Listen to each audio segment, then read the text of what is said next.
अभिमान हो गया, 3 लोक का राजा, स्वर्ग पर अधिकार। तो महाराज जी गुरु जी का आना हुआ और गुरु जी को आया हुआ जानकर भी इसने प्रणाम नहीं किया, यहाँ तक कि आसन से हिला भी नहीं, नमस्कार करना तो दूर रहा। गुरु जी को लगा कि देखो मेरा चेला हो के मुझे प्रणाम नहीं कर रहा है। गुरु जी चले गए और जिससे गुरु कृपा हट जाए उसकी रक्षा कोई नहीं कर सकता, क्योंकि लिखा हुआ गुरु कृपा ही केवलम शिष्य परम मंगलम। महाराज जी शिष्य का परम मंगल है गुरु कृपा के द्वारा है। तो गुरु जी नाराज हो गए तो उसी समय दैत्यों ने चढ़ाई कर दी, स्वर्ग पर अधिकार कर दिया। आज क्या हुआ? अब तो परेशान, तब भगवान से कहा महाराज जी अब क्या करे। भगवान ने कहा तूने अपराध किया, अपने गुरु का अपमान किया, जाओ किसी को गुरु बनाओ, जब तक गुरु जी नहीं आते। इसको बनाने तुम्हारे भांजे लगते हैं, विश्वरूप बड़े ज्ञानी हैं, 3 मुख थे, उनको गुरु बना लिया। इन्होंने विद्या दान दिया, वैष्णवी विद्या, नारायण कवच का उपदेश किया। आज भी नारायण कवच का प्रभाव है, जो नित्य पाठ करते हैं नारायण कवच का कभी संकट नहीं आता, याद रखिए। नारायण कवच बहुत ही सुरक्षित है और आप इसको पाठ किया करिए। क्या हुआ? ये जब यज्ञ कर रहे थे तो यज्ञ में 99 आहुति देवताओं के लिए, 1 दैत्यों के लिए दे रहे थे। इंद्र ने जाना, उसी समय इनका सिर काट दिया। 3 मुख थे इनके, एक मुख से सोमरस पीते थे, एक से सूरा, एक से अन्न खाते थे, 3 जीव पैदा हो गए। सोमपीठम तु यस्य सिर आसीद कपिंजला। महाराज जी कहते हैं जिससे सोमरस पीते थे पपीहा नाम का पक्षी पैदा हुआ, और जिस मुख से सूरा पीते थे गौरैया नाम का पक्षी, और जिस मुख से अन्न खाते थे तीतर नाम का पक्षी, 3 जीव पैदा हो गए। अब ब्रह्म हत्या लग गई। ब्रह्म हत्या से बचने के लिए गुरु जी ने कहा इसको बांट दो। भगवान ने 4 भागों में बंटवाया, 1/4 भाग पृथ्वी को, इसमें भी ब्रह्म हत्या है। इसको वरदान मिला हुआ है। क्या वरदान है इंद्र का? भूमिस्तुरीयम जग्राह खात पूत वरेण वै ईरिणम ब्रह्म हत्याया रूपम भूमौ प्रदृश्यते। कोई कितना खोदेगा, समय आने पर वो हिस्सा भाग अपने आप बराबर हो जाएगी। ये पृथ्वी को वरदान है इंद्र का, इसने भी स्वीकार किया। इसमें जो ऊसर भूमि होती, फेन सफेद, यही ब्रह्म हत्या है। 1/4 भाग वृक्षों को दे दिया। वृक्षों में क्या है? जड़ छोड़ के कहीं से काट दो, हरा हो जाएगा। ये वरदान है इंद्र का। और इसमें जो गोंद निकलता, यही ब्रह्म हत्या का स्वरूप है। 1/4 भाग जल को दे दिया। ब्रह्म हत्या है जल में, इसलिए विद्वान लोग नदी में कहीं भी जब जल भरने जाते हैं तो क्या क्या करते जानते हो? सीधे सीधे नहीं भर लेते हैं, पहले उसको ऐसे हटाया और फिर जल भरना चाहिए। नियम ये है, क्योंकि इसमें ब्रह्म हत्या है। क्या है? तासु बुध बुध फेनाभ्याम। इसमें जो बुलबुला होता है, जो फेन होता है, यही ब्रह्म हत्या है। वरदान क्या है? स्वभाव तुम्हारा स्निग्ध होगा, निर्मल होगा, सुंदर होगा। 1/4 भाग ब्रह्म हत्या का स्त्रियों को दे दिया, वरदान दे दिया तुम्हें। महाराज जी काम शास्त्र में कोई पराजित नहीं कर सकता, ये ब्रह्म हत्या विभक्त कर दिया। अब इंद्र का यज्ञ अधूरा है। यज्ञ पूर्ण करने के लिए आचार्य किसको बनाया जाए? तो विश्व रूप के पिता को बनाया गया, त्वष्टा जी महाराज आ गए। अब बताइए, बहुत ध्यान देने की बात है, जिनके पुत्र को तुम मार दो और उसी के पिता को यज्ञाचार्य बना के लाओ तो इतने बढ़िया मंत्र पढ़ेंगे, तुम्हारा यज्ञ बिल्कुल ही सफल हो जाएगा है? आचार्य से पहली बात तो विरोध नहीं करना चाहिए, और विरोध यदि कर लिया तो फिर दोबारा उनको ना बुलाओ। वो आ गए तो समझ लो कि मंत्र ऐसे पढ़ेंगे कि तुम समझ ही नहीं पाओगे। यज्ञ प्रारंभ और यज्ञ में मंत्र बोले जा रहे, आहुति पढ़ रही है, लेकिन मंत्र उल्टा। मंत्र तो सीधा पढ़ रहे हैं लेकिन स्वर गलत कर रहे हैं। वेद पाठी ब्राह्मण को यदि स्वर का ज्ञान नहीं है और वो तुम्हारे घर में यज्ञ हवन आदि करवाता है तो तुम करा रहे हो फायदा के लिए, वही है उल्टा। बाद में कहा महाराज हमने कथो कराई हवनो कराओ फायदा का तू नहीं, फायदा वही कहा तुमने ज्ञान है नहीं, स्वर का ऐसा बोलना चाहिए। वेद पाठी ब्राह्मण को स्वर का ज्ञान होना चाहिए। व्याकरण में 3 स्वर होते हैं, जो पढ़े वही जानते हैं। 3 स्वर होते हैं, कौन कौन? उच्चैरुदात्तः, नीचैरनुदात्तः, समाहारः स्वरित। उदात्त अनुदात्त स्वरित 3 स्वर होते हैं। कहाँ हमें उदात्त बोलना है, कहाँ अनुदात्त बोलना, कहाँ स्वरित स्वर बोलना। यदि ये ज्ञान नहीं है और तुम हवन कराए लो तो पैसा को फायदा हो जाए तो हमारे उल्टो और तुम और पर दे। इसलिए बहुत सोच समझ के आचार्य को बुलाना चाहिए। वो आजकल तो भैया बड़ो बगाली सुबह वो कोई मतलब ऐसे कर रहे हैं, कोई फायदा है। वेद मंत्र की ऋचा जो बोली जाती है, ऋचा बोलने का विधान अलग है, स्वर लगाने पड़ते हैं। तो इन्होंने मंत्र पढ़ा क्या, सुनो। हतपुत्रस्ततस्त्वष्टा जुहावेन्द्राय शत्रवे इंद्र शत्रो विवर्धस्व माचिरं जहिवेद्विषम्। अब इसका अर्थ समझो। देखो मास्टर साहब बैठे इसलिए हमारा मन लग रहा है। देहाती इंटर कॉलेज के बहुत बढ़िया हमारे प्रिंसिपल साहब भी पीछे बैठे, बड़े विद्वान लोग बैठे, इसलिए कथा सुनाने में पूरन पुरों के देखो हमारे पुराने मित्र हैं, कितने बढ़िया बढ़िया लोग हैं पुराने जो। और गौर साहब भी यहाँ, क्या बात है। बोलो गोविंद भगवान की जय हो। तो इन्होंने मंत्र में बोला, हे इंद्र शत्रु तुम्हारी वृद्धि हो, अपने शत्रु को तुम शीघ्र मार डालो, ये कह रहे हैं और यज्ञ हो रहा। लेकिन स्वर उल्टा होने के कारण अर्थ क्या निकल रहा है, अर्थ क्या निकल रहा है, हे इंद्र के शत्रु हो। ऐसे अंग्रेजी में एक अक्षर इधर उधर हो जाए अर्थ का अनर्थ होते देर नहीं लगती।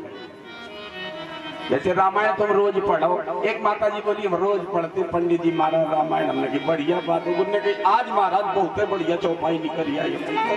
उन्होंने की सुनो, जानी मैं तुम्हारी प्रभुताई,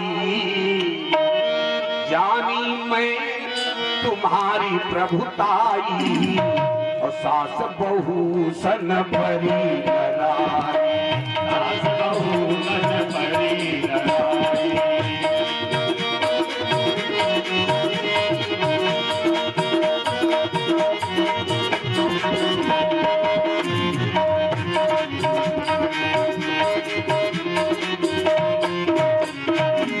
माता जी ने कहा आज ये चौपाई पढ़े आई, हमने की अम्मा सब गलत पढ़ रही है, जो लिखो ही नहीं है। बोले काहे महाराज देखो, हमने कही जब मंदोदरी अपने पति रावण से कह रही है, रावण जानी मैं तुम्हारी प्रभुताई, हम तुम्हारी सब जानती तुम कितने बलवान हो, काहे साहस बाहु सन परी लड़ाई। जब सहस बाहु सहस्त्रा बाहु से युद्ध हुआ था और तुम्हें पकड़ के घोड़साल में बांध दिया था, हम तुम्हें अच्छी तरह जानती। और माता जी पढ़ कर रही, सहस बाहु को पढ़ रही, सास बहू। अब बताओ एक मात्रा ही तो ये हुए भाई, और अर्थ का अनर्थ हो गया।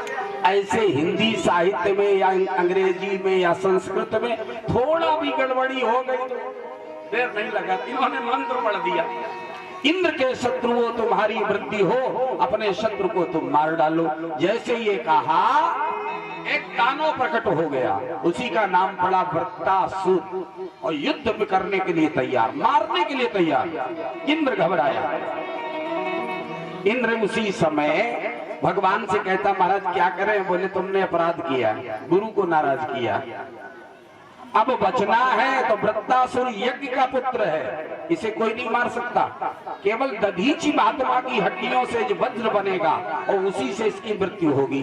उन्होंने कही न महाराज भी हड्डियां मिली न जुमरे, तो कठिन ही बात। बोले नहीं जाओ, दयालु है ये संत। उसी समय इंद्र आए हैं दधीची ऋषि के पास, और आते आते ही प्रार्थना करने लगे। क्या कह रहे प्रभु, आप तो संत हैं, संत हृदय नव नीत समाना।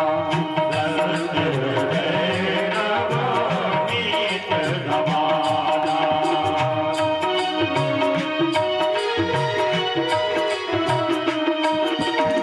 संत हृदय नव नीत समाना। संत हृदय नव नीत समाना। संत हृदय नव नीत समाना। कहा कविन पर, कहा कविन पर, कहे न जाना। संत हृदय नव नीत समाना। संत हृदय नव नीत समाना।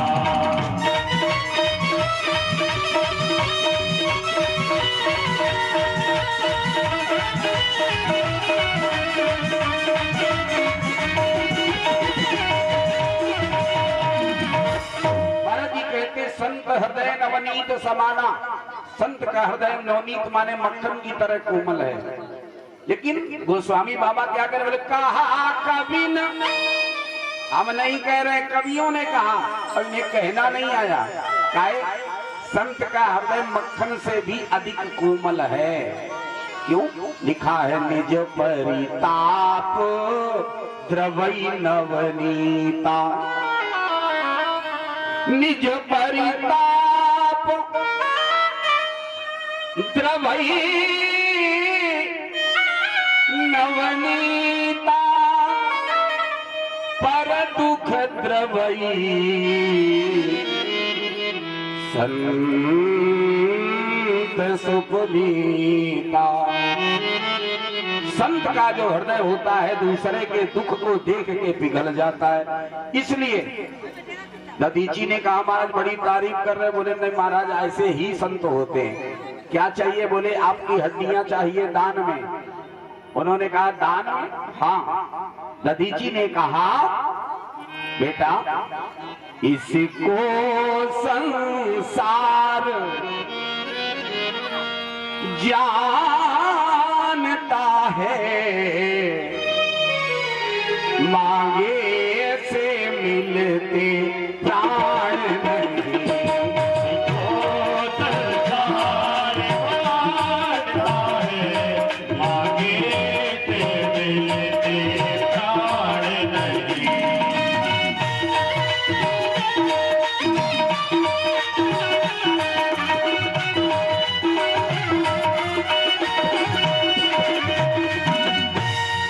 इसको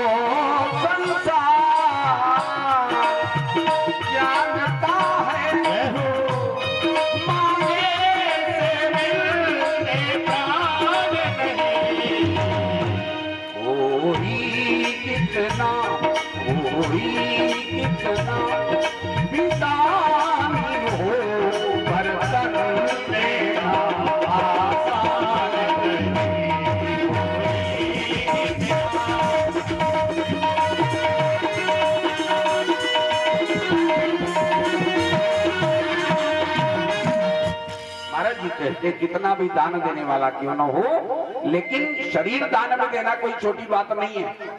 बोले महाराज देखो हिरण कितने परोपकारी होते हैं, जब तक जीवित रहते हैं कस्तूरी देते हैं, मरने के बाद उनकी खाल भी काम में आती है। बैल भैंसे भी कितने परोपकारी है। आइए भैया, जय श्री नारायण जी। श्रीमन नारायण नारायण हरि हरि, नारायण नारायण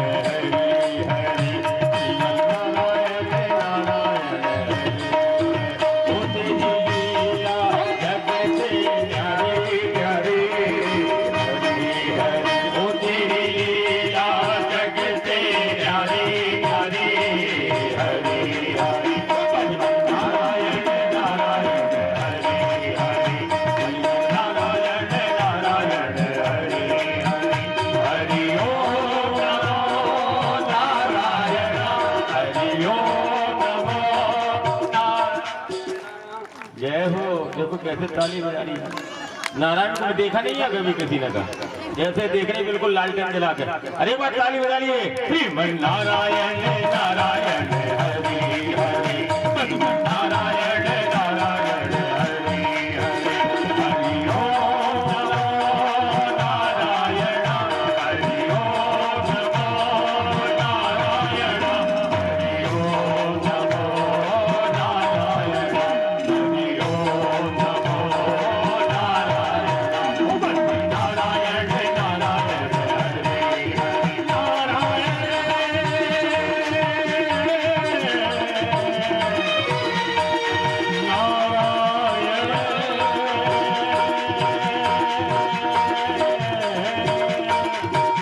नारायण, हरि ओम